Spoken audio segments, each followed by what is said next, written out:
bullets in the Black Horse Pub.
Now we've got to do is to get rid of that one. It is Monday indeed. Good morning, Keith. Good morning, and there we are. I'm sorry I didn't see you yesterday. I had in fact, what was a rather pleasant family. You're live, surprise. By the way. Sorry? You're live. Yeah, no, that's fine. No, I had a pleasant family surprise that kept me away from taking a wander down the road. Oh. So that's one of the family turned up, did they?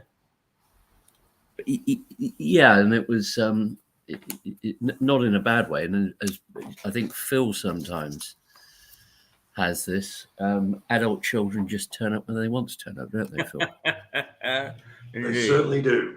And they tend to fill the washing machine and empty the fridge, and then bugger off again to wherever it should be the other way round, of course. I know, of course, and I've said to them, I said, there will come a point in time when I will need my bottom wiped, and I didn't procreate to have 3 daughters who aren't willing to nurse me. I won't tell you what the answer was. Keith, Ida's joined us. Yeah, as you probably know, Keith, I may have told you this. Every Sunday since the start of lockdown, my family have had a Zoom on a Sunday evening meeting, principally because I've got elderly in-laws and their children, of whom my wife is one. They've got 4. The other 3 live a long way away. Just like to see them and check up on them, and and it's a chat, and how are the grandchildren and all that sort of thing. But since the start of lockdown, which is quite a long time ago now, and Phil will confirm this, I've done a little quiz every week for them, based sometimes on a subject, based sometimes on news. And I thought I might, on our Monday morning, and Phil knows the answers to all of these, of course he does. I'm not going to give you all the questions, Keith, but I'm going to ask you a couple of them, if that's okay. Are you all right with that? Yeah, I probably don't know the answers, but still far away. Okay. I'm going to find something that I think you will know. Last Thursday saw the 60th anniversary of the loss and the arrival of 2 characters. Who are those? And Phil knows this. Who are the 2 characters, Keith? This is good. This is good for your mental health, I promise you. Yes, I'm sure it is. So if you do the maths, 60 years ago, it was. I would imagine you were living in Vancouver at the time. I would think that I was, and I remember reading about this and even reading it on the news. And I'm afraid I suffer from short-term memory. No, I would need some thinking time. No, it was the assassination of JFK. Ah, right. And the birth of Benjamin Britten. Sorry? No, no, but that wasn't 60 years ago, Phil.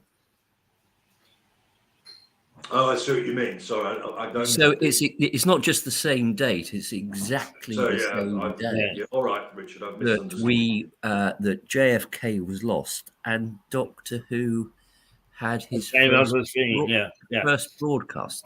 Yes, I actually remember the day that JFK was, as most people do. But in fact, I was at university, and a naughty boy, I slept in. And I went and got on the bus that went along University Avenue, and somebody said, "This is dreadful, isn't it? This is dreadful." And I nodded very sagely and said, "Yes, it is," not knowing what the hell they were talking about. You simply didn't know? No. Simply didn't know. I scooted out of my bed to try and get to a 9:30 lecture. And the university was sort of 10 minutes away on a bus down the University Mall. And the people were talking in little clusters, and there was only one or two people on their own, and one of them said to me, "It's just dreadful, isn't it? It's just dreadful." I hadn't a clue what she was talking about. I found out soon enough when I got onto the, she told me that I got onto the campus, and of course they immediately closed the university down. Which being good students, despite the enormity of what happened, is we all then scooted down to the pub to watch everything on television. Yes, that's the flimsiest alibi I've ever heard. The only things I can sort of equate to that, I remember being a student when we had the Great Storm, and I lived on the 4th floor of a house, right at the very top of it. And I slept through this storm, and I woke up, and it was a house on a square, Wellington Square in Oxford, and all these massive trees had fallen down, and I thought, what's been going on there then?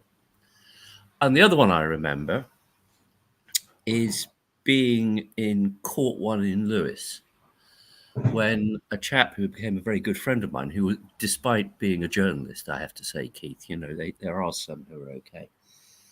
Mark, he was covering a case I was doing, and at sort of 4:15 we rose. Court ended for the day, and he came over and he said, "You've not heard, have you?" And I said, "No," because no internet or anything. He said the Twin Towers have been taken down, and that's how I learned of that. I don't know where were you, Phil, when you learned of the Twin Towers? I honestly can't remember. No. I remember watching it either live or nearly live. Yeah. And those images are imprinted in my mind. But where I was, I know where I was in the Great Storm. I was in Jackie's flat. This is before we were married. In Belfast. Dirty young man. Sleeping on the sofa, slept through it. I was at Lytham St Anne's, of all places. I've never been there before, or never since. But what the hell were you doing in Lytham St Anne's? I can't remember what company it was now, but I've been asked to brief their executives on meeting the press and that sort of thing. And my phone rang, and it was a very, very noted journalist called Ron Onions, who was head of Capital Radio News and then head of IRN News, ultimately. And he said, "I am not joking, Keith. Don't think that I'm joking." And then he told me. And because he had prefaced it, because we would tend to tease one another, senior journalists. The other thing is, I once met Tom Baker, I think it was, who was one of the Doctor Who's. One of the two, oddly enough, the two people with the surname Baker who have played Doctor Who, the other one being Colin Baker, who was much less successful. Lytham St Anne's is in Lancashire, and today is Lancashire Day. No, I know where Lytham St Anne's is. I'm not. It's the posh bit of Blackpool, isn't it? Did you know it was Lancashire Day today? I get the feeling that you feel that every day is Lancashire Day. On this date in 1295, Lancashire representatives went to the then Common Parliament under Edward I. Oh, right. That's interesting. And I suppose that there's still that odd thing that, there's the Duchy of Lancashire, and then if people wish to cease to be the Duchy of Lancaster, isn't it? Lancaster, and if MPs wish to cease to be an MP, yeah, there's something Lancastrian about that, isn't there? Yes, there is, but I can't quite put my finger on the specifics. No. So, Keith, you've got one more question, which will segue. Do you know what? I ought to do this for a living, frankly. It will segue beautifully into what we're going to carry on talking about today. What does segue? What's segue? I honestly don't know what the word segue means. Right. Do you want me to buy you a dictionary for Christmas? Go on, carry on. There is a female history professor who works out of the University of Utah in America. And she has a modestly sized bottle of formaldehyde that she keeps on her desk. What does it contain? This is a great little fact. Gin.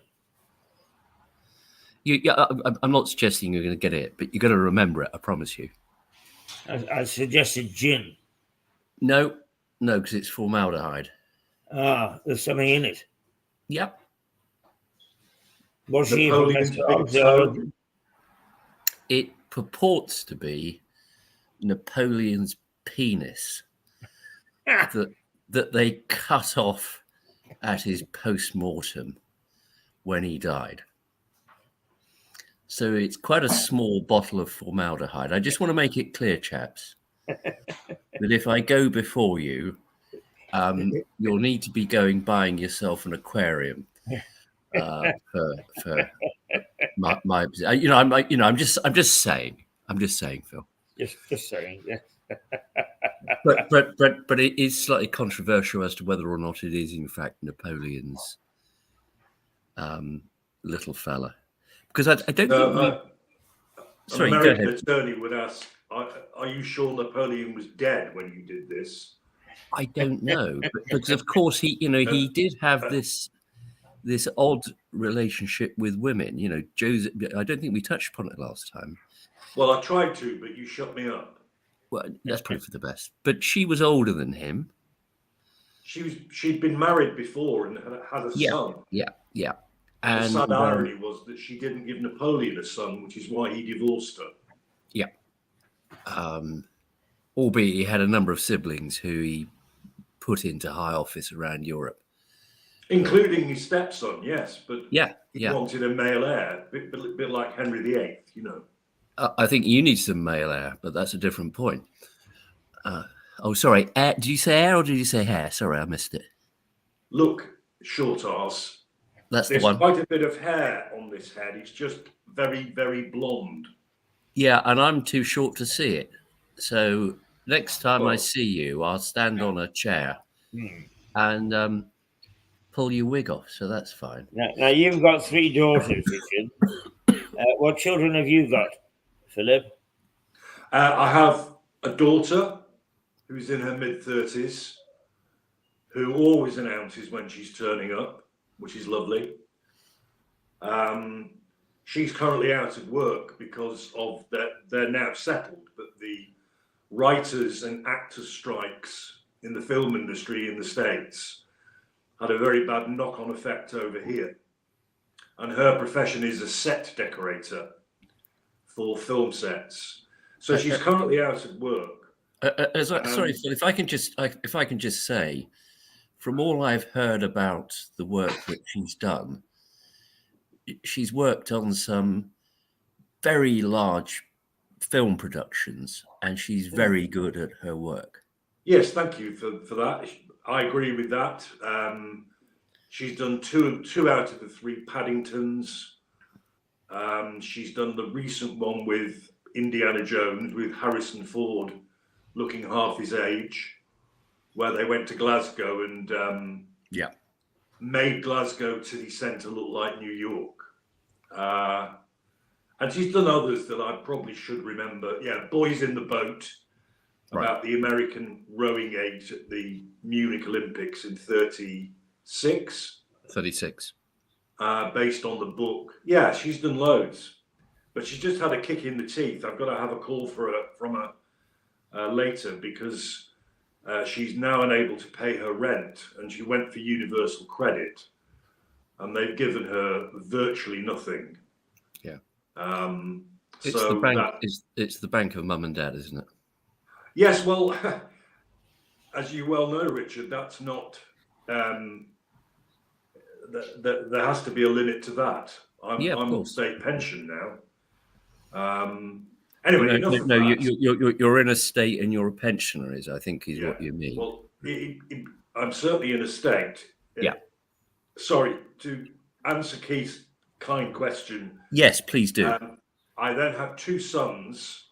I have Charlie, who's in his early 30s. He starts his new job today as a solicitor with Southwark Council.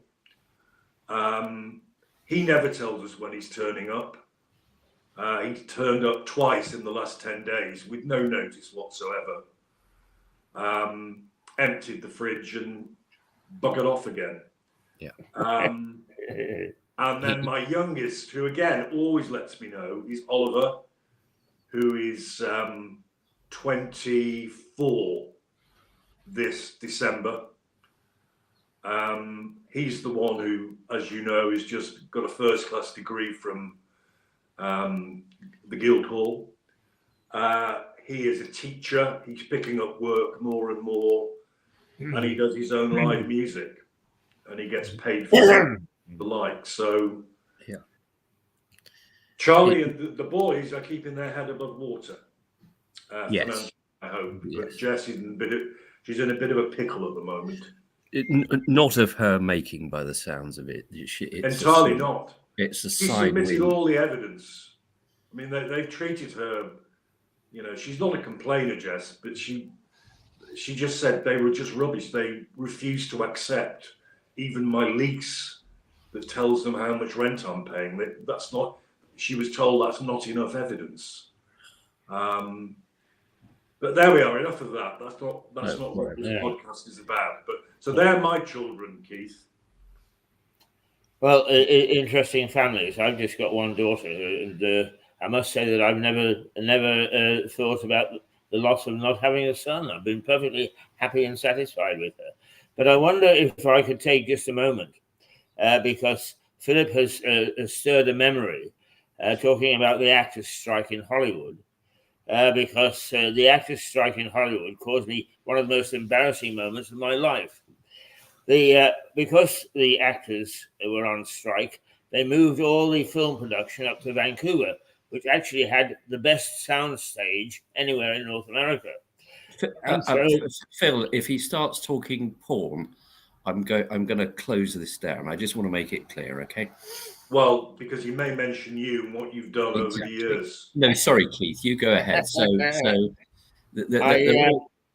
But all journalists that appeared on television in North America had to belong to ACTRA, the Association of Canadian Television Radio Artists. And so we were offered bit parts. And I was offered a bit part in Carnal Knowledge with Anne Margaret. I told you, Phil, I told you. You were right, Richard. Bye-bye, Keith. We've got to go now. Yeah. It's Well, it's just an the best part is instinctive to thing. come. He gets that twinkle in his eye, and you know it's something to do with his past. I So what was rode on a bit, and I found myself in Belfast, and a chap came to who was a producer, and we looked at one another and said, I know you, as you do. But we didn't pursue it too far in case we'd punch one another on the nose or something. And eventually, in conversation, he said, oh, I worked in Vancouver. I said, so did I. CBC, so did I. What I liked about Vancouver, he said, was we all got these bit parts in movies. And I said, yes. Which movie were you in? And he said, Carnal Knowledge. And it was a moment I could have that great line because I said, I didn't recognize you with your clothes on. Is it possible? I think we can segue, Phil, away from our meant to be topic. We can do that later in the week because I'm interested to hear more of Keith's stories about this. If that's well, okay with you. This one has a sad ending because I found myself in Maine, in Bangor, in Maine, and I was invited to meet some people, and people got talking stories, and they got around to the film industry, and I told this story, and they said, "Oh, that's very hilarious," da, da, da. And 24 hours later, they came back and said, "We're throwing a party for you, and we're getting the video of Carnal Knowledge so that we can all watch it." And I thought, "Oh my God!" And they got the video copy of Carnal Knowledge, and both this chap that I knew in Belfast and myself had gone onto the cutting room floor. We went in it. So you were in Carnal Knowledge, and then you went to Bangor. Is that what you did? Well, is that one word or two, Phil? Yeah. I went to Bangor, but she refused. Yeah, quite. Exactly. I fed you a line there, Richard. You did. Keith, is it possible for you on a live broadcast to give us a sanitized synopsis of the plot of that epic, I don't know which famous director it was who did it, that film Carnal Knowledge? It's not part of the oeuvre that I'm particularly familiar with, but to be quite honest with you, I've forgotten it, except that it had Anne Margaret and another famous actress in it, and they were naughty. Yeah, I sort of somehow thought that might be the... Now, Keith, there are two things, okay? There's the plot of a film where you've got a bit part, and there's your real life. Now, which of these do you think this relates to when you're in Vancouver? I'm just asking, not in a bad way. You know. Well, Carnal Knowledge was groundbreaking in as much as no director or producer had dared sort of show any part of the anatomy before. When was it made? It's got to be around 1960 or so, I suppose. At which time I was very young and very active, and so on and so forth. So yeah. We don't want to go there. We don't want to go there. No. Well, we didn't talk about it, and the film actually explained it for us. And all you had to say to somebody was, "Have you seen Carnal Knowledge?" You've suggested that Carnal Knowledge was groundbreaking. I have to say that in my experience of such matters, I've never actually broken the ground. So I take my non-existent hat off to you, Keith, because you achieved something there that the rest of us didn't. It may well be that they thought you were just too much for the other actors in it, and that's why you ended up on the cutting room floor. They were saving you for I want to say a bigger part, but maybe that's not the appropriate way to put it. I don't know. So just to summarize this, Keith, I don't mean it in a bad way. You are, after all, the man who runs this TV Okay. Are you saying that you were a porn star? Well, let's put it this way. It was porn that with an X rating could be shown on the local cinemas. But I suppose, yes, because I believe that they were very kind, and that those of us who were extras only had our backsides filmed, which was just as well. Keith, my want bacon and eggs are coming up. I'm feeling a bit queasy now.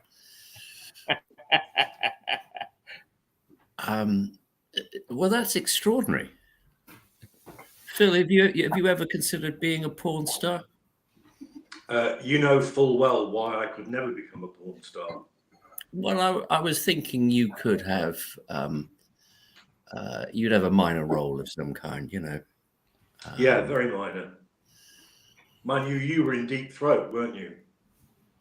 I've certainly, I'm not sure it was ever filmed, but I did the early takes on that, certainly. Yeah.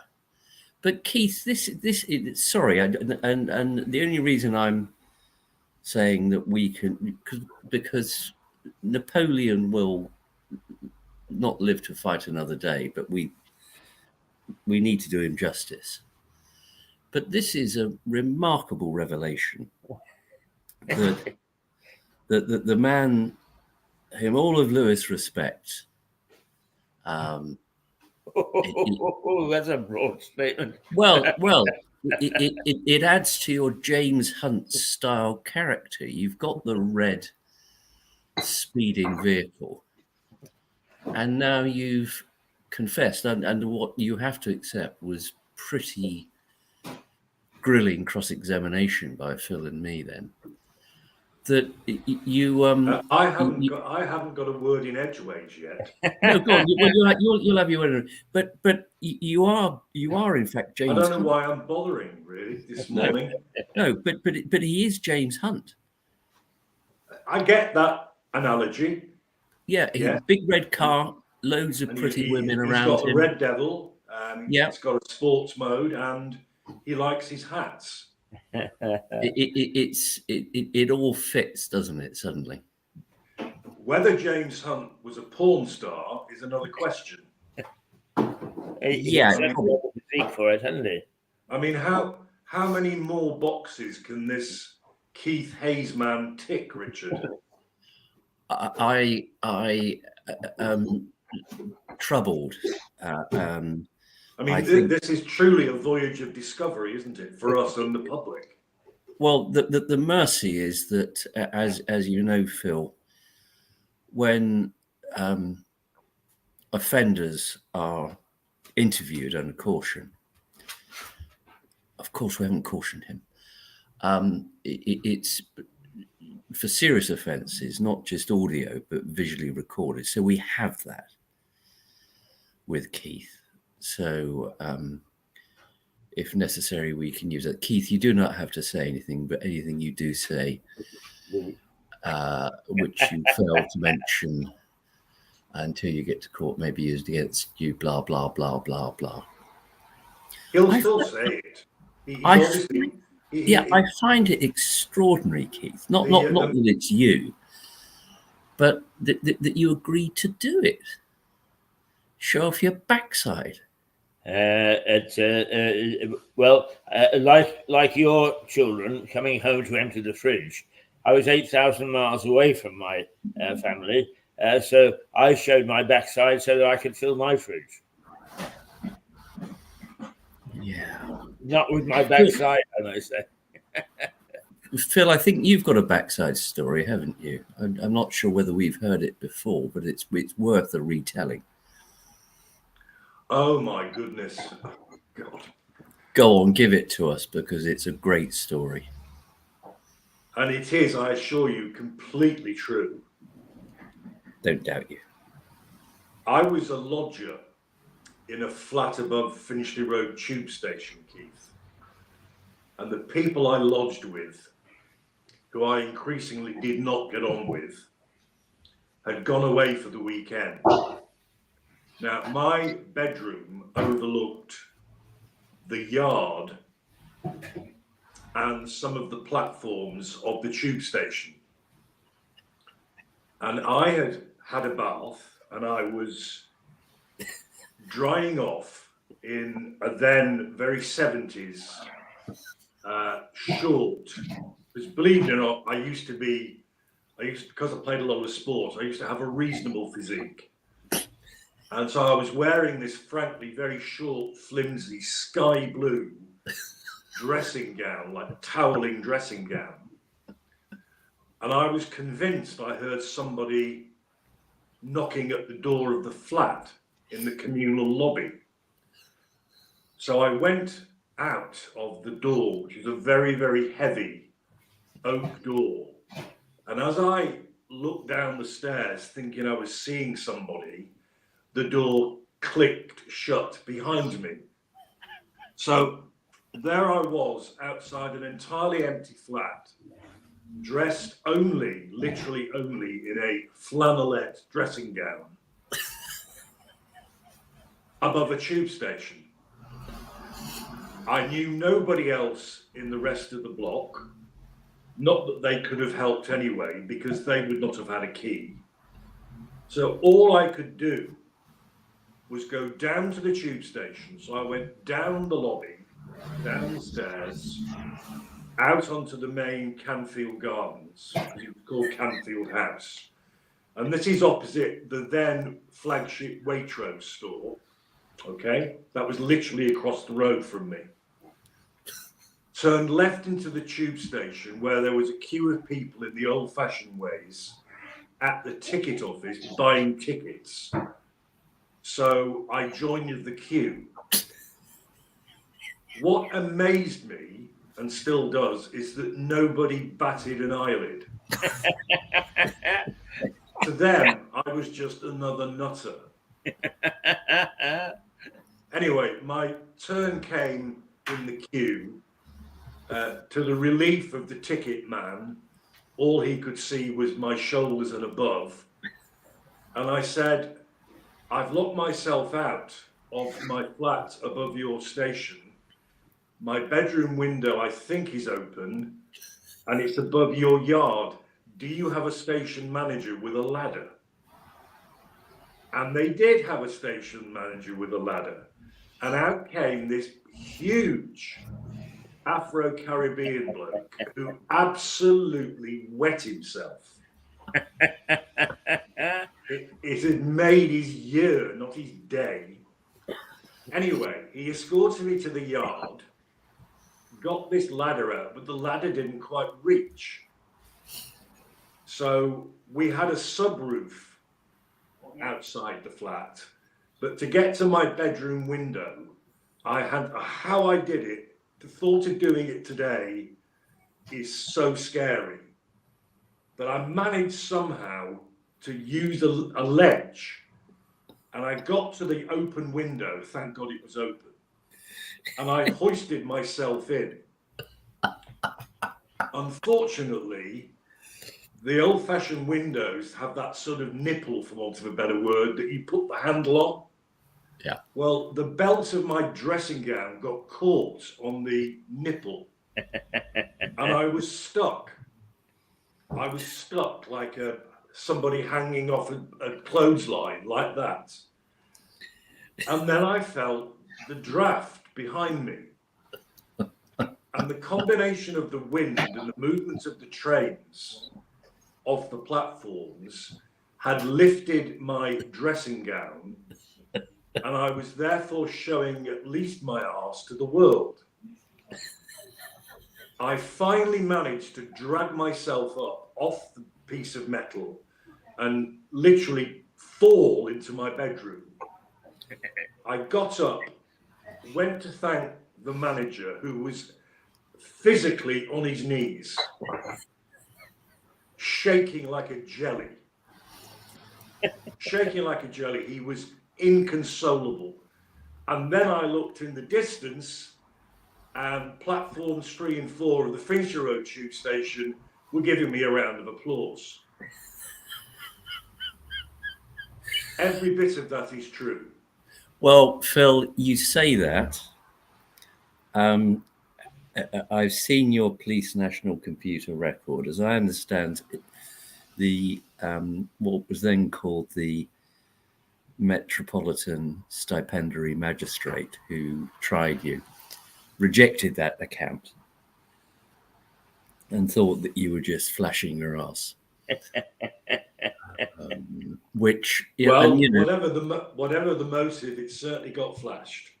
it got flashed, and we have, I know, in previous broadcasts talked about bad character evidence, and I'm aware that on a number of occasions that has been wheeled out in relation to you as being an example of where you are a serial bum flasher. Yeah. Yeah. Well, there's no point flashing my front bits, as you know. So I rely on my. I don't know. I'm just slightly concerned that I find myself talking to two men, both of whom seem to quite enjoy revealing their rear ends. Not, I'm just trying. I don't think I've ever done that. Not without. Mine is merely a memory. It wasn't. It was today. It'll have gone viral on the mobile phones, but not then. They didn't exist. I didn't see anybody with a camera. Did they do an ID parade where they could recognise your dimples and say, "Yeah, that's definitely the one"? Can you imagine that a lineup of backsides? Good. A lineup of back, and then you've got. But as Keith has pointed out, he didn't remain in the film. He was on the cutting room floor, so he's clearly a very unattractive arse. Well, I wouldn't.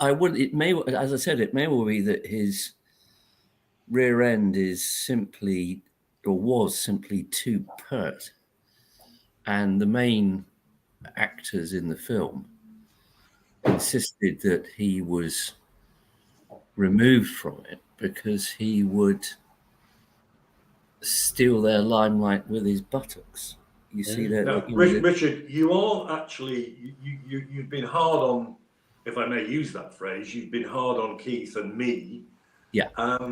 You are showing a very unhealthy interest, if I may say so, in naked men's backsides. It's you seem fascinated by the topic. The way I see it. Well, that's the point. It is the way you see it. Yeah, as a child, I love to go to the churchyard and do brass rubbings, and that's sort of just turned into arse rubbings in the fullness of time. So, these things do. Well, of course, you and Jed still go to a churchyard, don't you? Oh, yeah, Keith knows that St Anne's Churchyard is in fact a little haven of wildlife, which is a joy for all of us. I don't know if you ever go there, Keith. Maybe not. Just occasionally, I do have the need to go to St Anne's once in a while. Yeah, they've now got the slope up on the western end of it, so you can get in there. Can you hear the noise behind Keith? That's Declan and Ada. Yeah. Yes. Laughing their heads off, having heard what Keith has got up to. Yes, and my back's to them. Yeah. Keith, I think you're booked for Saturday night. You and Phil. The Fat Monty, they're going to call it. I think it's like the Full Monty, but and I think you've made nice noises about the Full Monty, saying it's a movie that you enjoyed. Yeah. It's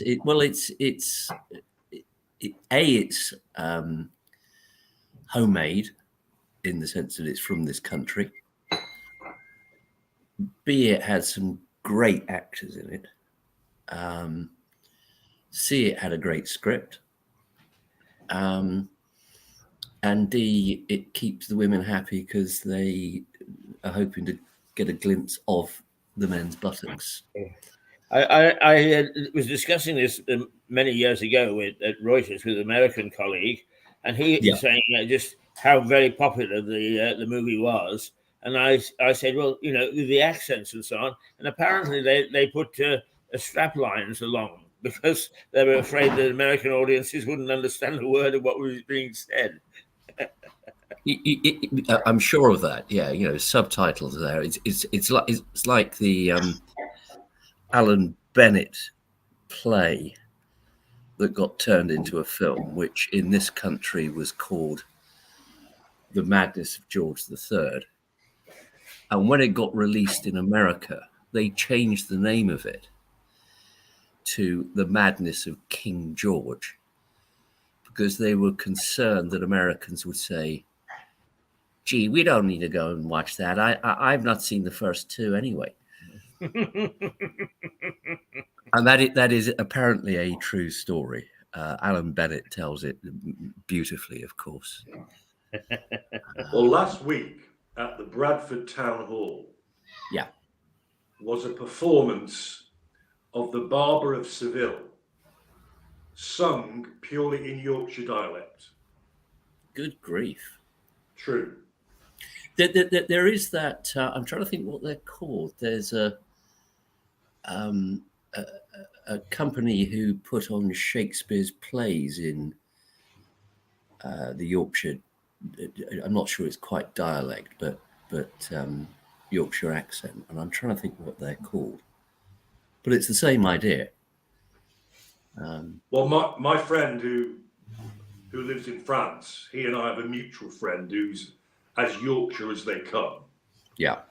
And we were pulling his leg, and my friend Pat in France just said, opening, "That needs a haircut, lad." The end. Anyway, you don't get that. It's all right. No, I know. Got it. Phil, you were talking, or you mentioned to me earlier this week about an episode of I'm Sorry I Haven't a Clue on Radio 4. Yes, I did. And one of the rounds they have on that is one of the teams of two are given a book or a film or whatever it might be that they have to describe to the other team have to guess what it is. So it's a sort of vaguely comedy. Well, there's that, but if you're meaning what I alerted you to, it's the meaning of a word. Yes, go and tell us about it. Intern. Yes. And the answer was where a Yorkshireman puts his ashes. Intern. Yeah. And I didn't text that to Keith, actually. I think he knows that one. Yeah, and the other one that I thought was rather good from the episode this week was the two of them doing Yorkshire accents, saying, and one of them comes in and says, "Hey up, I'd love a cuppa." The other one said, "Right, well, you sit down and I'll see what I can do." And the first one says, "Aye, that's grand, that is. It's a film. E.T. Yeah. E.T. E.T. Very, very, very clever plays. Very clever plays on words in that program. Well, my friend Andrew, who has lived in Yorkshire all of his career, as well as being brought up in Sheffield. It's a bit like Hale and Pace, Geoffrey Boycott, The Yorkshireman, all those fantastic sketches. He does say "e" a lot. Yeah, that's his. He just does it. I've never heard him say "a up," but my neighbours here are both proper Lancastrians. Well, they're from Widnes, which was in Lancashire when they were born and brought up there. Right. And Jim hasn't lost any of his northernness at all. And he says things like "oh I" and "ay up," Yeah. and very funny. The old fellow who was my the tutor at college where I taught for a while, significantly older than me. I would imagine he's gone now, but the Queen's College, Oxford, is just full of bloody Northerners. And he did literally used to say, "E," and it, you know, if it was a sort of interjection at the start of every sentence that he'd say "E." Yeah. And I remember, like, yeah, sorry, it's almost like what was it? Not a pronoun. Well, it's a verbal tick, isn't it? It is, and a totally unrelated story that you might find funny.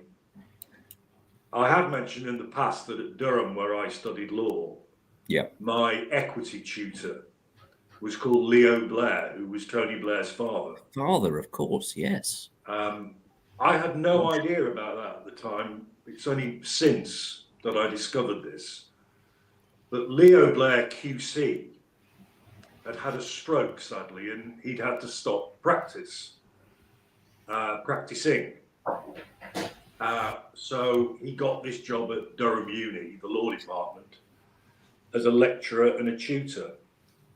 And in my particular tutorial group, and he was whether it's because of the stroke or it was always the way, he was a hilarious malaprop, both in his lectures and in his tutorials. And we had a girl in my tutorial group whose name was Angela Maxwell, and he could never get her name right, ever. So we had Wax Mel. The funniest one was Smelly Wax. I mean, this is in this sort of very gentle, I think, Edinburgh accent. Yeah, because they were.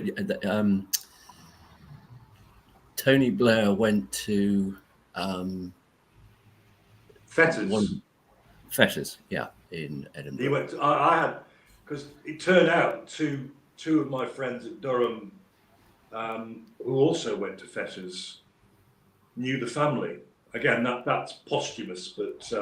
Well, that's why Tony Blair has such a broad Scottish accent, obviously. No. Oh, that explains it. Yeah. No, dear old John. He then became MP for Sedgefield, didn't he? Yeah, yeah.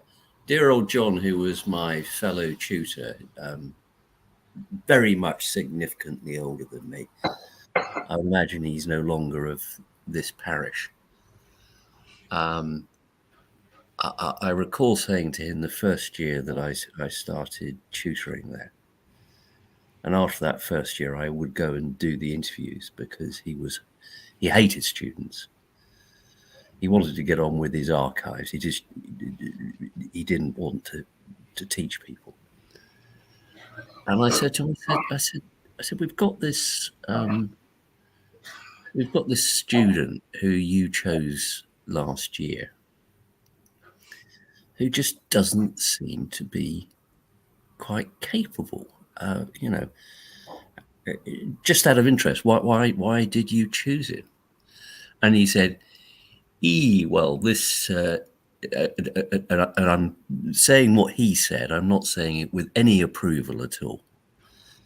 He said, I was in my room, and this chinky came in, and he had a Glaswegian accent. And I thought, well, there's a rarity. We'll have one of those, won't we? I mean, it is true. I mean, I'm so bored sometimes. I watch old episodes of The Comedians and stuff like that. Oh, right, yeah. And you've got Charlie Williams. Yes. You know, the original Yorkshire black guy with a broad, at least mixed race, certainly, yeah. Ooh, yeah, maybe. Don't know. Yeah, no, I'm pretty confident he was mixed race because I used to go and do some work in Lincoln, and right up by Lincoln Cathedral, so the top end of town, the nice bit of town there was a butcher's shop that sold fantastic pies. And the bloke in there, I was just convinced was Charlie, because he looked like him and he sounded like him. And I'd always go in and buy a few pies and bring them home when I was there. And I was sort of in my mid-20s. I never plucked up the courage to say, are you related in any way?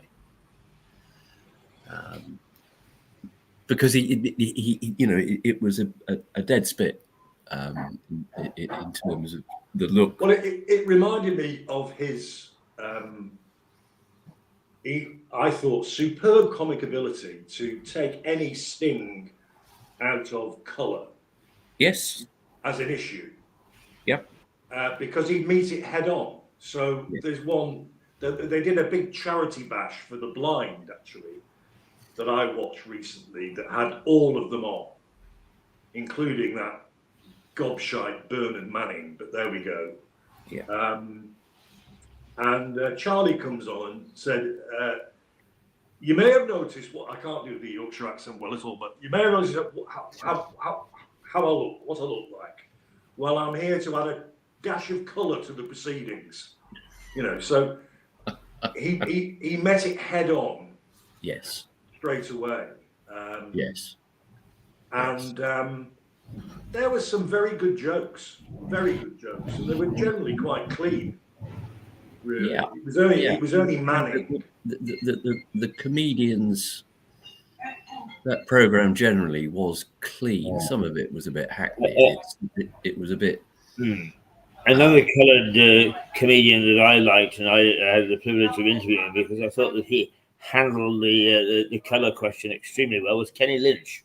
Yeah. Yes. Very much so. Yeah, absolutely. Yes. Yeah.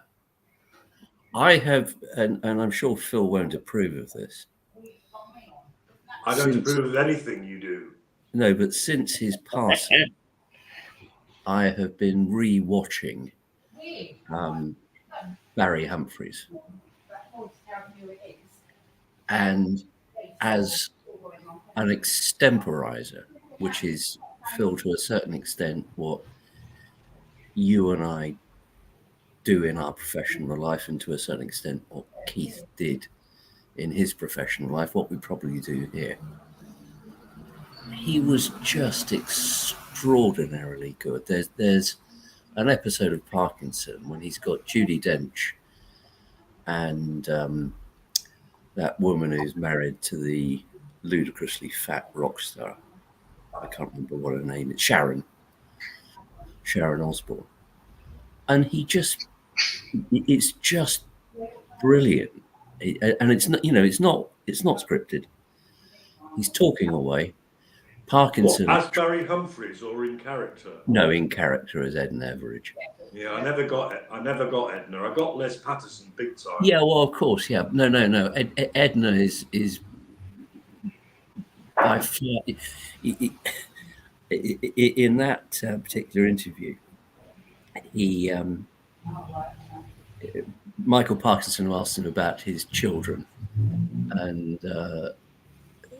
Edna says, "Well, my daughter is a serial shoplifter, and she goes around shoplifting at Wakefield all the time, and she's been wanded down in the back room many times by this burly security guard, and then she gives the name of the security guard, which is a woman, and she said, minute she's wanding her down, the next minute they're in IKEA buying furniture." And then Parkinson says, "What about your son?" And she says, "Yeah, she made a dress for me. He's so skillful." And she said, "Do you know my son? He's a practicing homeopath. He came into my bedroom one evening. I'd had a couple of Valium and an Ovaltine. I think that's what he said. he'd come back from a Stephen Sondheim, and he said, "Mum, I'm a practicing homeopath, and as is my roommate." And it goes on to say, lovely roommate, Judy Dench. You'd love to meet him. He comes from Boston. He was a choir boy, you know, and he toyed. he toyed with the priesthood when he was younger. You know, it's just. There's nothing rude about that, but it's just beautiful wordplay, I think. So it's carry on. It's slapstick, isn't it? It's carry on. Well, it's slightly more subtle than that. And towards the end of this interview, Parkinson says, "Well, thank you for coming along and answering my questions." And Barry Humphries said, just you know, completely off the cuff, he said, "Well, what would have been the point of me coming along and not answering your questions? Let's be fair, Michael."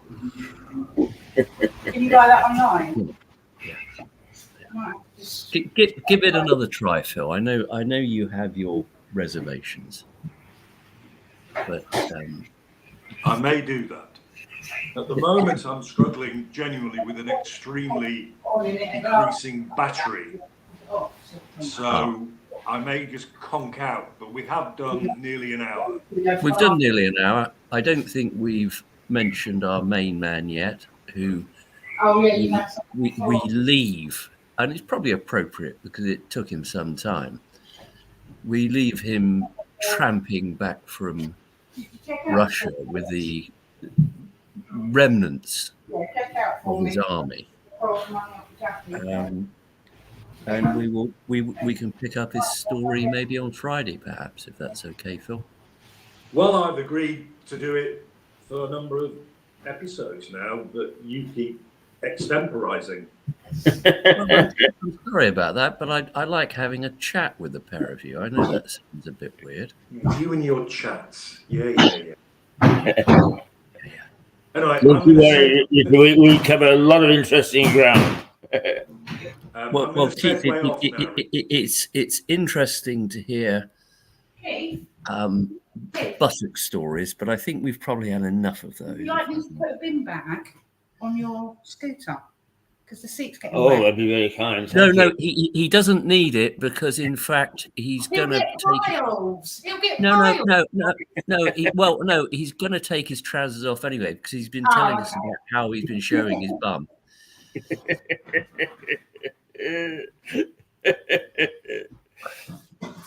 Could I just make an observation, which changes the course of the conversation slightly? But in the paper this morning, there is in one of the papers, anyway, in several papers, there is a big story about a job's worth somewhere up near Blackpool, who has been threatening and bullying for 2 years an old lady of 90-something for giving birds bread and so on. But the reason that it's made the news is because they have been threatening this old lady of 90 with all sorts of things. And if you recall, as Ada asked for your help and advice the other morning, because she was also bullied by a local council official. And it seems to me that this is endemic throughout local council officials. It's small people with limited powers that they like to exercise. That's enough about you, Richard. Shut up. No, but that is appalling. Yes, it is. You know, I don't particularly like pigeons, I have to say. Maybe with a blueberry sauce, perhaps, something like that. Yeah. It doesn't matter about the right or the wrong of the. No, exactly. You know, and they are treated. Yeah. Yeah, I like, living where I do, because there's that what used to be the police garage behind my house. It's got a flat roof, and so it just gets seagulls on it, and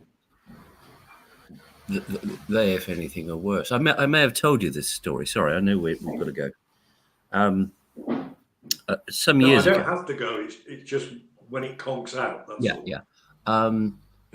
Some years ago, when my youngest daughter was probably only just into double figures by way of age, it was a very odd thing because we get seagulls, and I've told you this, Phil, before. We get seagulls, and we also get rooks, and the rooks tend to be down in the middle of town by the station, those big trees there. Seagulls at the top of the town, but occasionally they meet up and have these sort of terrible Battle of Britain type combats. And I was in my first floor lavatory. I'm not going to tell you any more than that. I'm not going to mention my bottom. I was actually having I couldn't afford a seat. I had a standing event, and I just saw this thing flash past the window, just outside, and then I heard a crash, and it was a rook that had been chased off the roof of the police station by a seagull, and it clearly got a bit discombobulated, and it ended up just going straight through my daughter's bedroom window, and landed on top of her on her bed, which was hideous. And you could imagine it was a trauma for her. And I was thinking, oh God, what am I going to do with this? You know, have I got a dead rook? And how do you cook rook? I don't know. But I got a towel and I picked it up and held it to the window, and off it flew. But you know, there is an interesting little thing in Lewis. The conflicts between the seagulls and the rooks, they really do deeply hate each other. So it's you know, Lewis FC are called the Rooks, Brighton and Hove Albion are called the Seagulls. You can see where the conflict comes from. Yeah, they should have a match each year. Yeah, the Rooks versus the Seagulls. No, but in all seriousness, Keith, I've stood and watched 50 of each bird variety just down the way, round the back of the Black Horse, in fact, swooping around at each other, and clearly intent on causing each other harm. That you know, none of them are very nice, I'm afraid. I'm not sure I like birds, but there we go. Well, I watched some old cricket footage from the mid-70s the other day.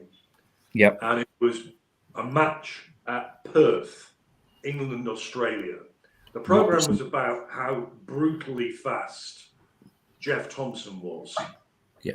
But one part of the programme was Tony Gregg hit a ball that was relatively catchable, but it went over the head of Dennis Lilly and hit a pigeon that was on the field, on the outfield.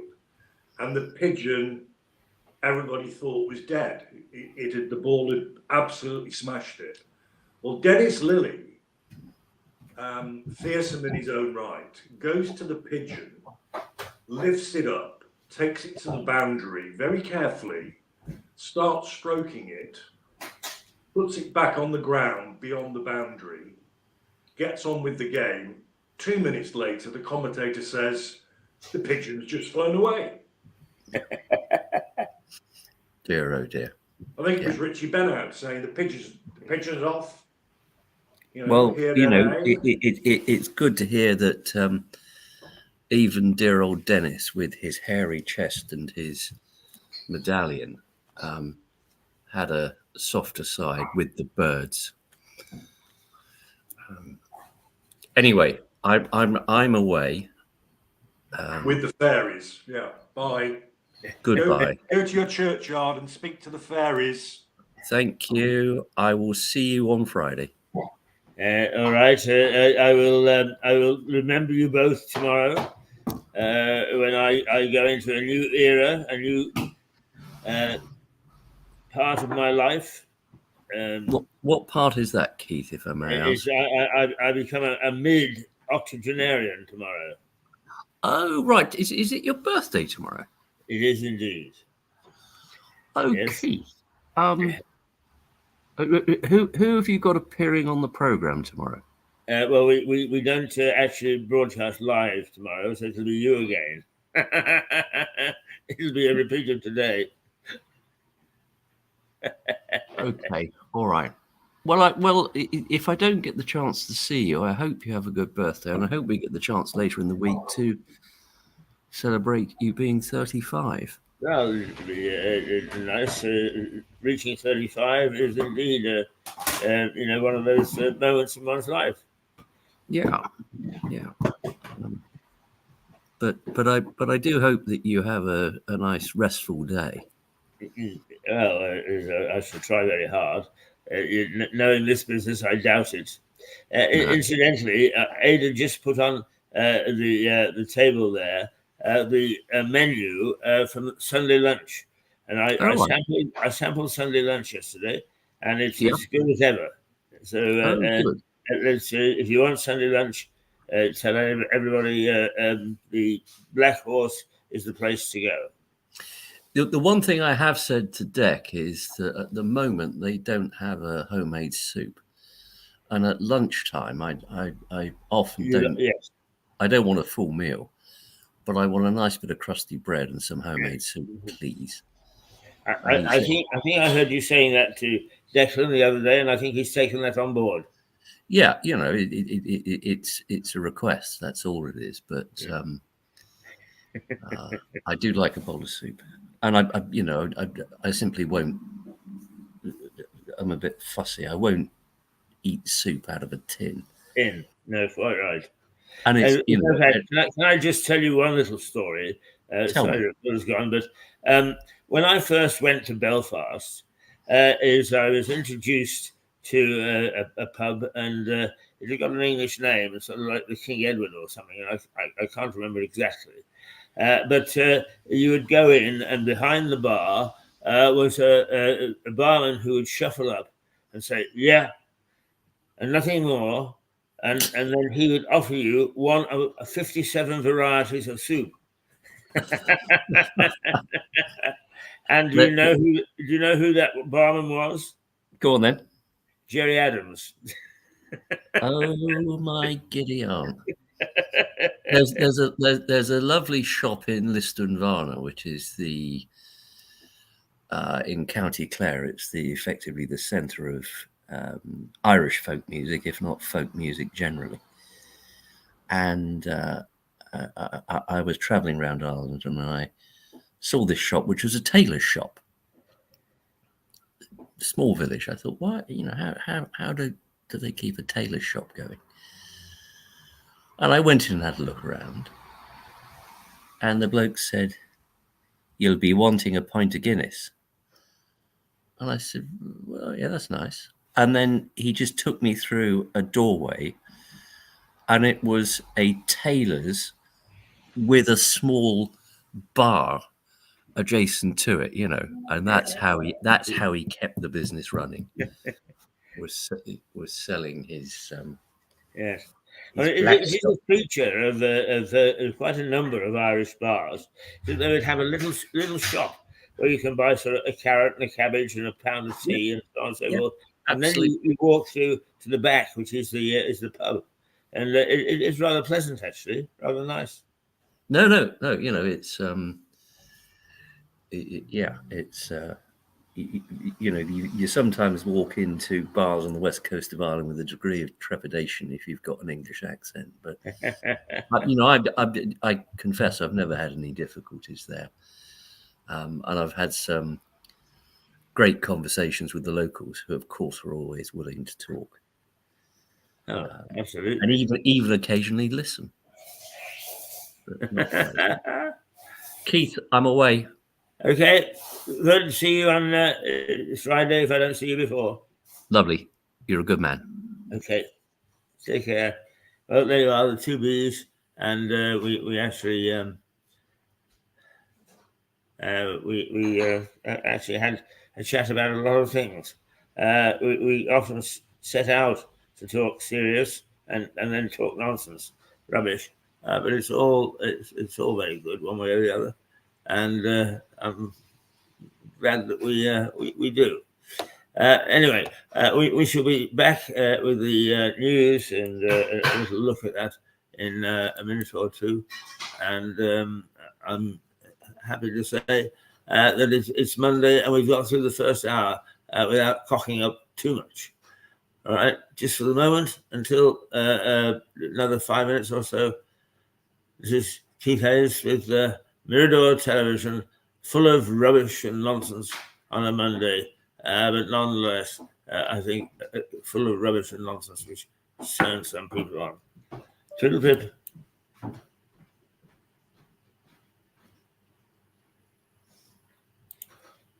Oops. From Lewis.